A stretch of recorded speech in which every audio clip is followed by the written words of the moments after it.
introduction, c'est un grand plaisir, c'est un grand honneur de entamer le cycle de conférences qui va se dérouler à Béjaïa, à Oran, à Alger, avec la célébration d'une science extraordinaire, la mathématique, d'un homme extraordinaire, Maurice Audin, de la fraternité entre les peuples autour de la transmission du savoir.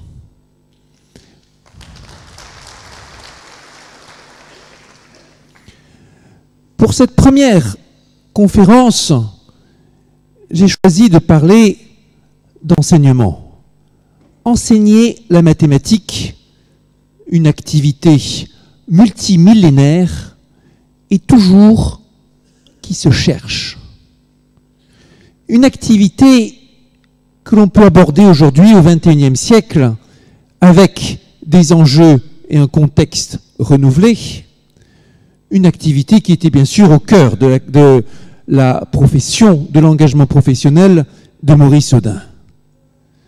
À travers la mathématique, on initie à des choses aussi importantes que le maniement de l'abstraction, la recherche des idéaux, la liberté en un sens où la discipline mathématique est affranchie des contraintes de la physique. On se donne les lois que l'on veut en un sens, mais aussi de la rigueur bien sûr, parce qu'une fois qu'on s'est donné des règles, il convient de les suivre. La mathématique enseigne la ténacité, la mathématique incite et suscite l'imagination dans la recherche de solutions. Ici, à Béjaïa, comme cela a été bien dit, nous sommes dans un endroit emblématique pour parler de transmission mathématique. En particulier, dans un lieu qui a servi de pont entre le monde de l'Afrique du Nord, le monde de l'Europe, et a formé certains des mathématiciens européens les plus importants de l'histoire, transmettant des recettes et des idées. On dit que c'est ici que fut formé Fibonacci, qui rapporta en Europe le concept de zéro, à l'origine du mot chiffre, qui maintenant est considéré souvent par abus comme la base de toute la mathématique. Ici, on célèbre Maurice Audin, et c'est bon de se rappeler que Maurice Audin s'inscrivait dans un courant de pensée mathématique français, avec des représentants aussi illustres que Laurent Schwartz, qui considérait que l'enseignement de la mathématique était une activité scientifique qu'on ne pouvait pas dissocier des enjeux de société, de fraternité. Laurent Schwartz, à l'origine du comité de défense des mathématiciens emprisonnés à travers le monde, toujours actif pour défendre les droits de l'homme à travers et en synergie avec la science. Et c'est aussi à cette tradition que cet exposé tâchera de rendre hommage. Et d'abord, on va se demander à quoi ça sert un cours de mathématiques. On pouvait se poser la question déjà dans la Mésopotamie antique, il y a des milliers et des milliers d'années où on enseignait déjà la mathématique. On se la pose toujours aujourd'hui en 2018 et nos enseignants, souvent eux-mêmes, se la posent. Et c'est normal, parce que ça suit un grand nombre de buts différents et qui semblent parfois divergents. La mathématique est là, le cours de mathématiques est là pour transmettre des recettes qui permettront aux uns et aux autres de se débrouiller dans la vie de tous les jours. Ajouter, multiplier, faire des comptes, monter une entreprise, vérifier. Mais la mathématique, ça sert aussi à entraîner au maniement de l'abstraction, à former le raisonnement. Une activité qui peut être utile à bien d'autres. Et d'ailleurs, nous avons des résultats d'expérimentation, des études qui montrent que le simple fait de suivre des cours de mathématiques jusqu'à un niveau suffisant est un avantage pour toutes les autres disciplines. Mathématiques, c'est aussi comprendre mieux le monde dans lequel nous vivons. Des questions historiques, des questions culturelles qui ont été forgées en partie par les progrès mathématiques. Et au XXe siècle, plus que dans n'importe quel autre, au XXIe siècle, peut-être encore plus qu'au XXe siècle. Rappelons que la Seconde Guerre mondiale s'est jouée en partie sur des problèmes de mathématiques, de décryptage, de construction de grands projets liés à la physique théorique, de mise au point des précurseurs de nos ordinateurs. Rappelons aussi qu'aujourd'hui, à travers le monde, toutes les nations qui cherchent à influer, avoir une influence géopolitique importante, comptent précieusement leurs ressources mathématiques comme des atouts dans un monde qui s'est algorithmisé, dans un monde où les enjeux économiques reposent de plus en plus sur des compétences mathématiques. La mathématique, au-delà des enjeux de culture et d'histoire, au-delà du fait de se débrouiller dans la vie de tous les jours, c'est aussi bien sûr un soutien indispensable à des carrières en sciences exactes. Et le cours de mathématiques, même s'il s'adresse à tous les enfants, à tous les étudiants, doit aussi préparer ceux et celles qui se lanceront dans les sciences exactes, qui deviendront ingénieurs ou médecins ou physiciens ou biologistes même.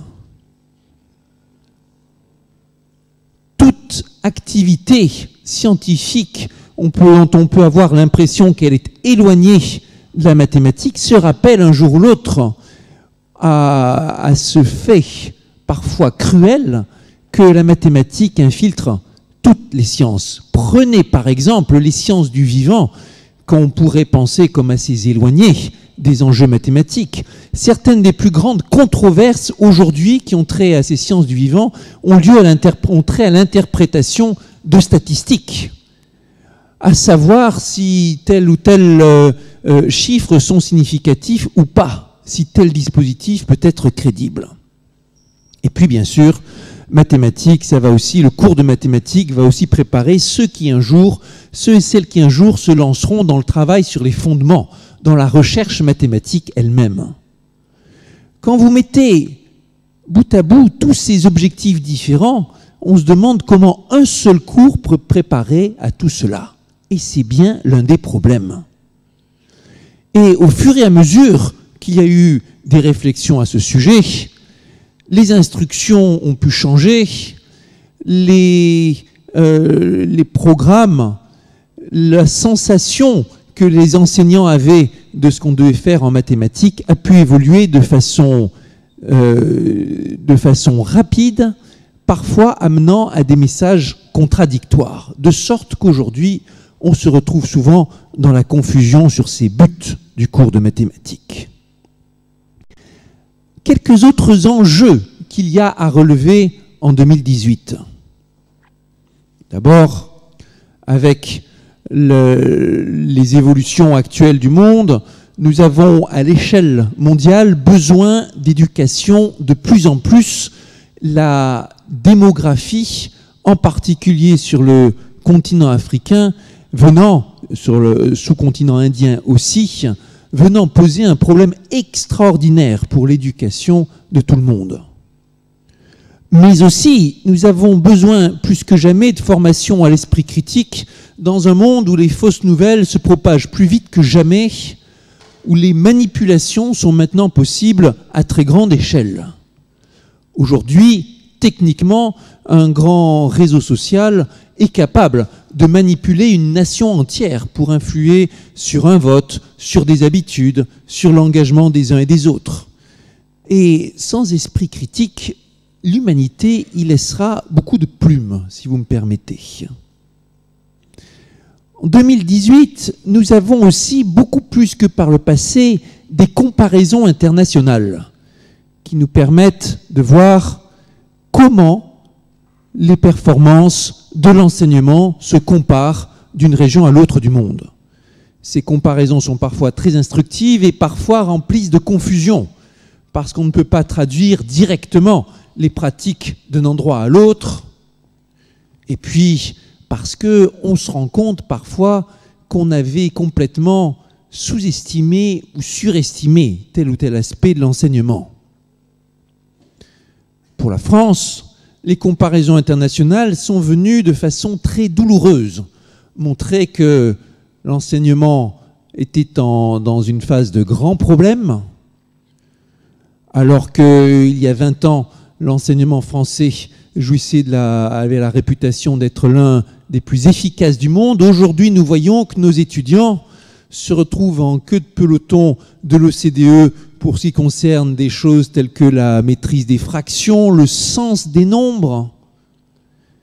Nous voyons aussi à quel point nos enseignants sont fatigués, démotivés, ou pour certains, pour beaucoup même, très motivés, mais se sentant pas les moyens de mener leur action à bien, et ressentant un véritable malaise.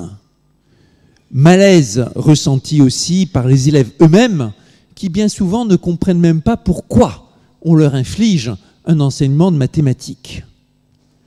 Malaise ressenti par le monde économique, qui demande de plus en plus d'étudiants, d'employés avec des compétences mathématiques et qui n'arrive pas du tout à en recruter assez pour les besoins. Malaise de la société qui n'arrive pas à trouver assez d'enseignants de mathématiques pour continuer ses missions. Bref, tout un beau système, une construction dont nous étions si fiers, dont on réalise à quel point il se retrouve en grande fragilité et sous-performant. Situation d'autant plus grave que la France s'est construite en grande partie sur des modèles économiques de solidarité, de services garantis. L'éducation nationale de qualité à très très faible coût faisait partie des liants de l'ensemble de la société. Si elle dysfonctionne, c'est un pan entier de cette solidarité qui disparaît à un moment où elle est de plus en plus importante. C'est dans ce contexte que j'ai été chargé d'une mission pour le gouvernement français avec le concours de mon collègue Charles Torossian, que j'ai connu il y a quelque temps de cela à l'École normale supérieure et qui a fait une carrière depuis en tant qu'inspecteur général de l'éducation nationale. Pour cette mission, nous sommes entourés d'une vingtaine de personnalités représentatives du monde de l'éducation, des enseignants bien sûr, mais aussi chefs d'établissement, inspecteurs, conseillers, réalisateurs de programmes, éditeurs, etc. Cette mission, la lettre de mission nous demandait de faire un état des lieux, d'interroger et de voir si, en tenant compte des nouvelles avancées des sciences cognitives, en s'interrogeant sur la place du calcul dans l'enseignement, en s'interrogeant sur la place de l'informatique et de l'algorithmique dans l'enseignement, en tenant compte des meilleures comparaisons internationales disponibles, on pouvait formuler un ensemble de recommandations destinées à remettre l'enseignement de mathématiques sur ses pieds. La mission a duré 3 bons mois. Elle s'est faite avec un grand nombre d'auditions et des déplacements dans des établissements de différentes sortes, différentes catégories, lycées professionnels et lycées traditionnels, et les généralistes, disons, en milieu rural et en milieu urbain, en zone d'éducation prioritaire et en zone plus favorisée. La mission a été parfois très douloureuse. Pour dire les choses crûment, on s'est aperçu que ça fonctionnait encore plus mal que ce que nous avions en tête. Pour quelqu'un qui est passionné de sa discipline et de la transmission, c'était parfois très douloureux. Et les témoignages reçus, parfois de la frustration des enseignants, pleins de bonne volonté, incapables d'avoir les moyens de mener leur mission à bien pour des questions de discipline, pour des questions d'emploi du temps, pour des questions de confusion dans les instructions, pour des questions de formation défaillante. Douleur du côté des enfants, des adolescents aussi. Malheureusement, ce genre de constat n'est pas particulier à notre beau pays, on le retrouve aussi un peu partout dans le monde. Mathématiques est une discipline qui est difficile à enseigner, quoi qu'on fasse, et dans laquelle on peut engendrer beaucoup de frustration. Parmi de nombreuses anecdotes douloureuses, j'en citerai juste une qui montre bien le niveau d'incompréhension. C'était cette enseignante qui nous parlait de l'expérience de sa petite fille à l'école.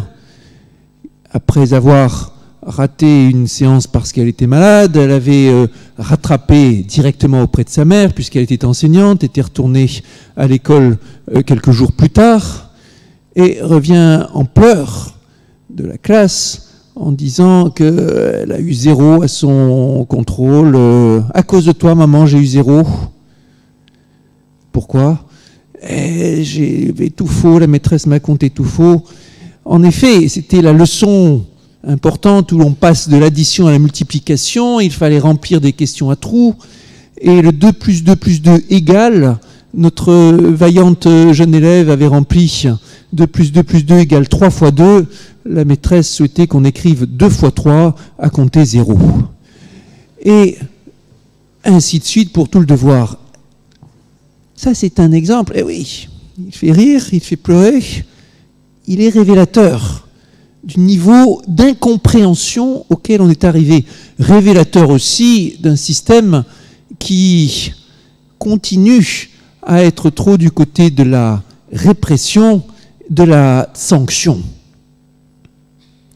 Nous avons aussi dans cette mission connu de très beaux moments. Et la fierté de certains enseignants parvenus à redresser la situation dans une classe difficile, à mettre au point leurs méthodes et leurs exercices qui impliquaient les élèves, nous donnait la sensation qu'il y avait encore de grands espoirs. Au final, nous avons produit un rapport avec 21 recommandations majeures qui toutes ont été approuvées par le ministère et qui sont aujourd'hui l'objet d'une mise en œuvre par l'Éducation nationale. Un ensemble de mesures qui sont coordonnées et que je vais vous évoquer rapidement. Ce travail a suscité de l'attention de la part d'un certain nombre de collègues à l'international. Je me suis retrouvé invité en Russie, en Argentine, en Italie, et en discussion avec des collègues d'autres endroits pour évoquer ces sujets et les différents points que nous évoquions dans le rapport. Et un peu partout, les collègues me disaient, par exemple notre collègue Stanislas Smirnov, qui était médaille Fields en même temps que Ngo et moi-même, me disait « Tout ce que vous dites dans votre rapport sur les difficultés en France, on le connaît aussi en Russie, et il faut qu'on s'inspire du travail que vous avez fait. » Que les problèmes soient aigus ou moins aigus, ils sont les mêmes un peu partout. Et je vais vous en parler. Premier sujet vital, les ressources humaines.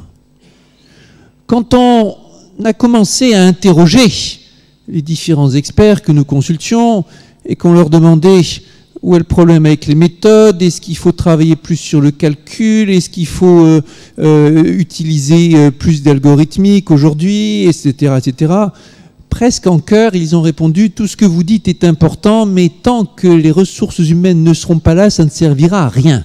Inutile de changer les programmes, inutile de changer la méthode, tant que vous n'avez pas revu la formation des enseignants. » Et pour prendre certains exemples, si aujourd'hui un pays comme Singapour caracole en tête des classements internationaux pour l'efficacité des cours de mathématiques, certains vont l'attribuer à leur excellente méthode dite de Singapour, qui, entre parenthèses, a été entièrement reprise à partir de concepts pédagogiques et didactiques qui ont été développés en Europe au cours du XXe siècle.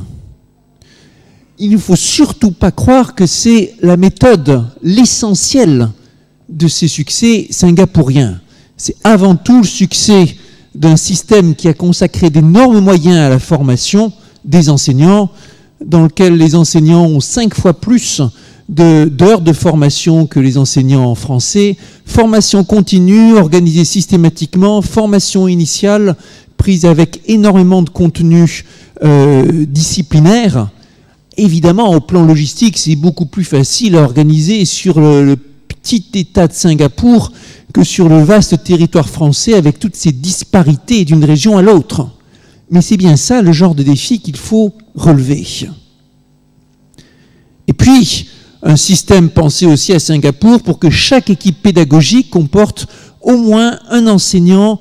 Ici, je parle des équipes pédagogiques pour l'école primaire, qui est souvent le lieu critique pour construire la suite, où chaque équipe pédagogique a au moins un ou une enseignante ayant reçu une formation scientifique plus poussée que les autres, de façon à pouvoir leur donner des explications, des instructions, parfois faire cours à leur place, bref, un soutien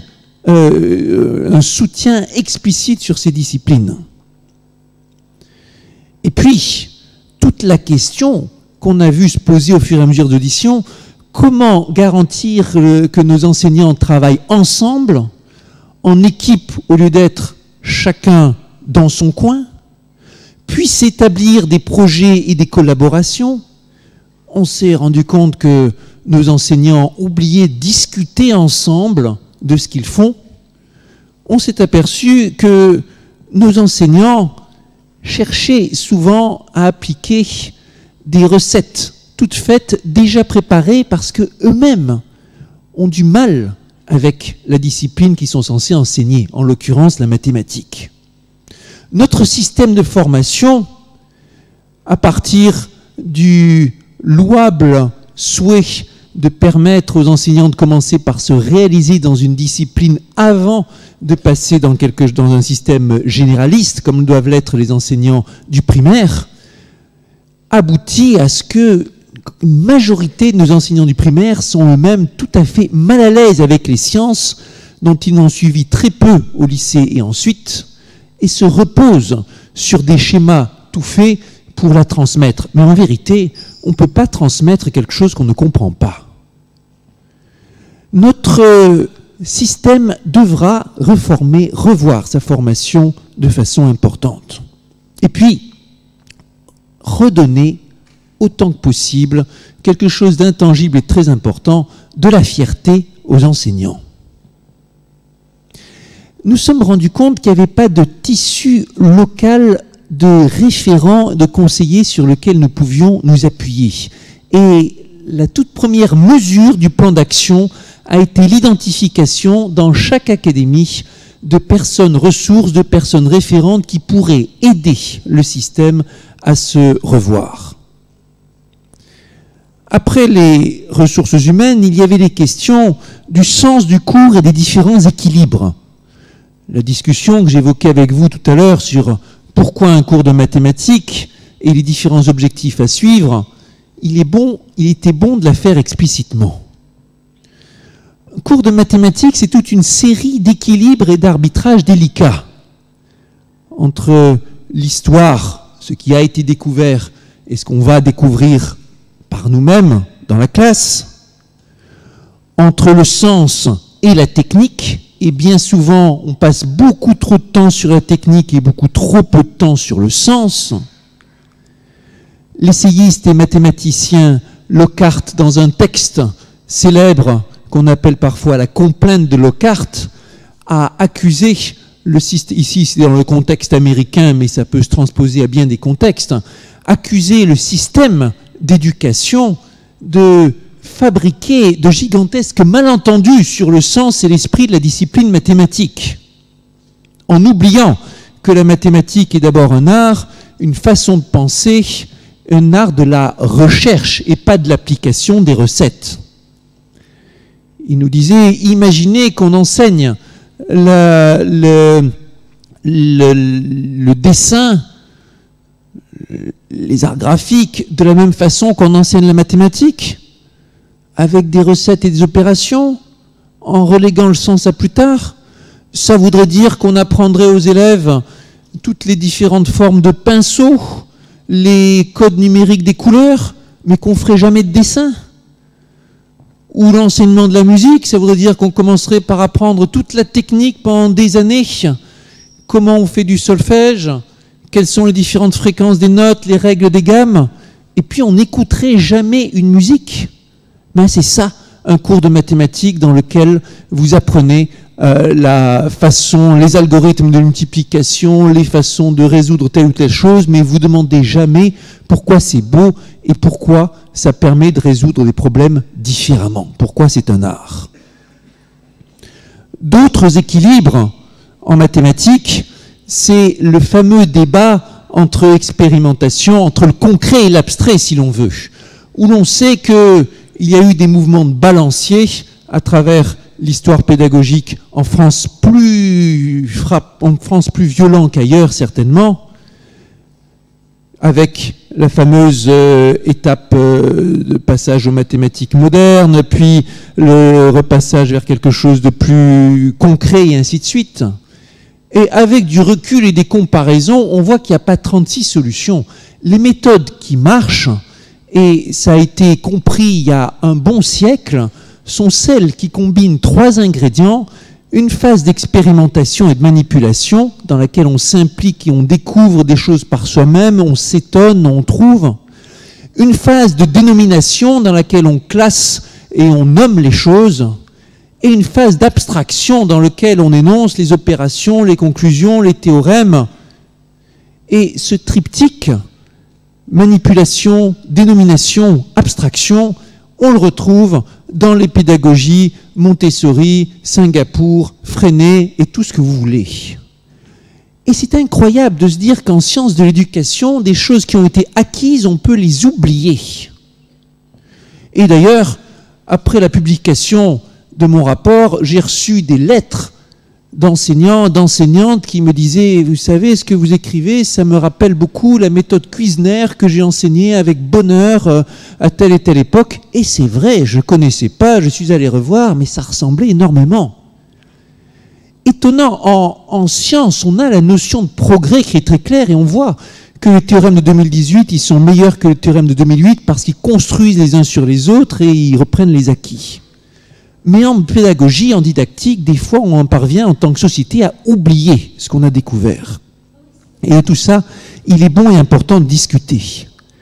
Les autres équilibres, d'autres équilibres fondamentaux qu'il y a en mathématiques, c'est l'équilibre entre le mouvement interne de la discipline, mathématique pour la mathématique, et la collaboration externe.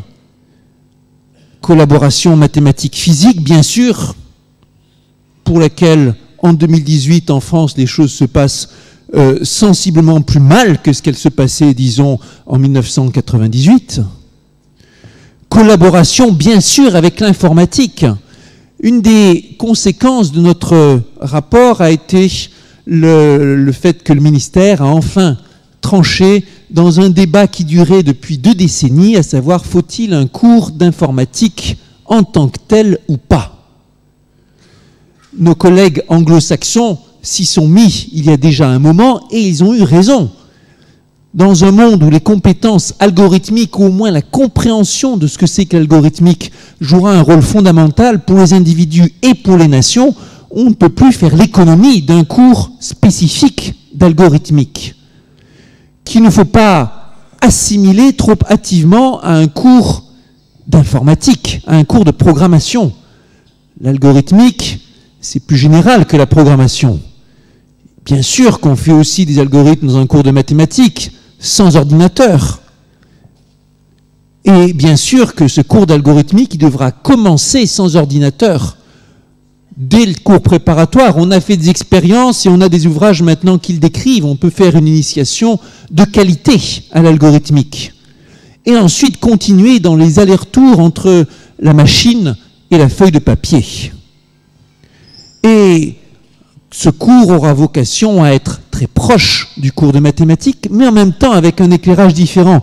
Si en mathématiques, on se pose la question de l'existence des objets, de leur sens et des structures, en algorithmique, on se pose la question de la complexité. Est-ce qu'on peut calculer quelque chose rapidement ou lentement ?